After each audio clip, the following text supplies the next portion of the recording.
What is happening? Turbo Toys here! But you can call me Turbo today. Boys, let's do something slightly different from the normal. And if you're an 80s child, a bit like myself, the chances are you would have grown up with Hasbros if you're into the grappling. And I do actually remember getting some LJN figures, but for me, Hasbro was the ticket. And if you follow me on Instagram, you would have seen that last year I competed in a custom knockout tournament customising WWE Mattel figures. But after that competition, shout out Custom Underground, I was pretty burnt out and I really wanted to do something just for fun. And I wanted to take a break from customising WWE Mattel wrestling figures and go back to my roots. So you will see here some of my work in progress pictures of my summer of Hasbros. But then we start looking at the finished product and man, I really enjoyed making this one. This was an absolute banger. This is a custom of the Hulk Hogan mail-away. Now I see one of the official figures on eBay and it was going for ridiculous money. But in the UK they like trying to find a needle in a haystack for a decent price. I ended up making 4 of these in the end. But really pleased with the outcome. Here's one with the original. Moving on to the one-man gang. Now this did feature in a previous video, but again, I really did like how this one turned out.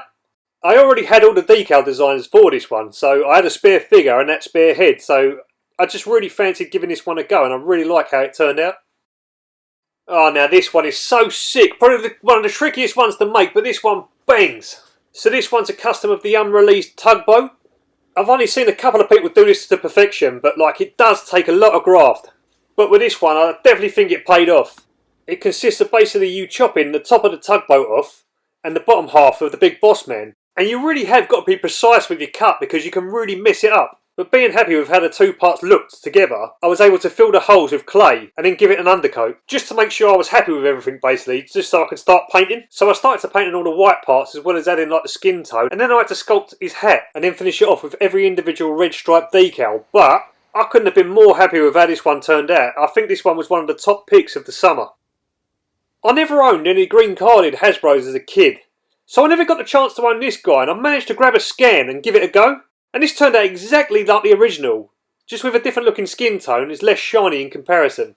But the great thing was, a couple of people I showed it to actually thought this was the official figure. So I just think that really speaks volumes with how this one turned out.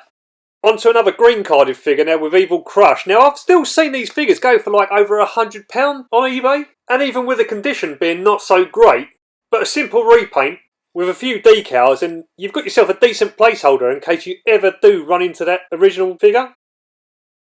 Yeah, now this one was just a bit of fun, just a simple repaint into Canadian Earthquake.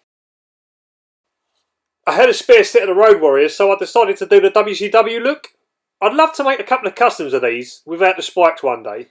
Oh, and then this one, I had really high hopes for this one, but it just didn't turn out the way I wanted it to turn out. I love the design and the execution with the decals and stuff, but it's just that that head did not meet that body. Now, there's pictures of their unreleased Shawn Michaels with a punching action, and I was trying to go for that, but I didn't realise at the time that the closest body to that was like the Virgil style torso, so watch this space for this one. Now, Big John Stud. I had a few spare parts and a crazy idea that I thought this one might work, and I actually did quite like how this one turned out. And also, I think it's very cool to see a Hasbro version of the big man.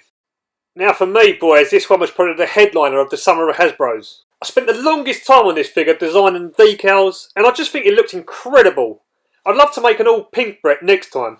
But seeing how this one finished up, this definitely was one of my top picks of the summer. Well, that's going to do it for this one today. What was your favourite WWF Hasbro figures? Who would you have wanted to see in the line? What are your thoughts on these customs? Tell me everything in the comments below. If you enjoyed this video, please like and subscribe so you'll never miss out on future videos.